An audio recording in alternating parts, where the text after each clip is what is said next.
দায়িত্ব হস্তান্তরের আগ পর্যন্ত উপদেষ্টা পরিষদের বৈঠক চলবে। অন্তর্বর্তী সরকার গৃহীত সংস্কার ও নীতিমালা প্রণয়নের কার্যক্রম নভেম্বরের মধ্যে শেষ করতে হবে এমন তথ্য সঠিক নয় বলে জানিয়েছে সরকার। অন্তর্বর্তী সরকারের পক্ষ থেকে বলা হয়েছে, সংস্কার কার্যক্রম পুরোপুরি চালু থাকবে। আজ সোমবার এক বিবৃতিতে এ তথ্য জানায় সরকার। এতে বলা হয়েছে, এছাড়া উপদেষ্টা পরিষদ নির্বাচিত সরকারের কাছে দায়িত্ব হস্তান্তর না করা পর্যন্ত নিয়মিত দায়িত্ব পালন করে যাবে এবং উপদেষ্টা পরিষদের বৈঠকও নিয়মিত অনুষ্ঠিত হবে। মনোনয়ন প্রত্যাশীদের যে বার্তা দিলেন তারেক রহমান। আসন্ন ত্রয়োদশ সংসদ নির্বাচন সামনে রেখে ধানের শীষের মনোনয়ন প্রত্যাশীদের সঙ্গে মত বিনিময় করেছেন বিএনপির ভারপ্রাপ্ত চেয়ারম্যান তারেক রহমান। রাজধানীর গুলশানে বিএনপির চেয়ারপারসনের কার্যালয়ে এই মত বিনিময় হয়। এ সময় তারেক রহমান মনোনয়ন প্রত্যাশীদের উদ্দেশ্যে বলেন, আসন্ন নির্বাচনে যাকেই মনোনয়ন দেওয়া হবে তার পক্ষে কাজ করতে হবে। যারা আসল বিএনপি কর্মী তারা কখনো বিএনপিকে ভাঙবেন না।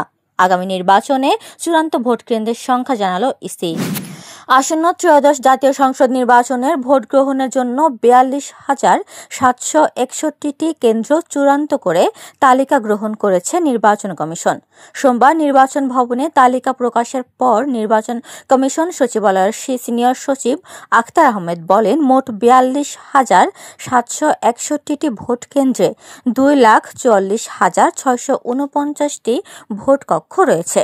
এর মধ্যে পুরুষ ভোটকক্ষ 1,15,137টি আর মহিলা ভোটকক্ষ 1,29,602টি।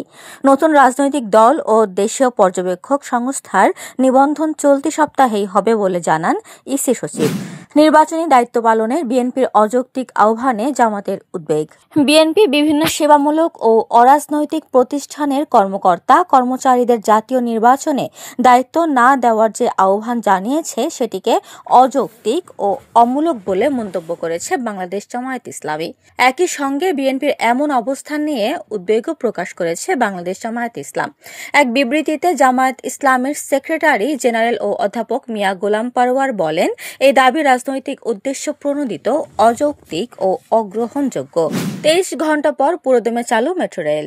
সাময়িক বন্ধ থাকার পর আজ সোমবার সকাল 11টা থেকে উত্তর থেকে মতিঝিল পর্যন্ত মেট্রো রেল সেবা পুনরায় চালু হয়েছে। সোমবার মেট্রো রেল কর্তৃপক্ষ এক বিজ্ঞপ্তিতে এই তথ্য জানিয়েছে। বিজ্ঞপ্তিতে বলা হয়, সকাল 11টা থেকে নিরবচ্ছিন্নভাবে পুরো রুটে ট্রেন চলাচল শুরু হবে। বিজ্ঞপ্তিতে আরও বলা হয়, যাত্রীদের সাময়িক ভোগান্তির জন্য কর্তৃপক্ষ আন্তরিকভাবে দুঃখ প্রকাশ করেছে এবং যাত্রীদের সহযোগিতার জন্য ধন্যবাদ জানিয়েছে। উপমা রায়, সোনালী নিউজ, ঢাকা।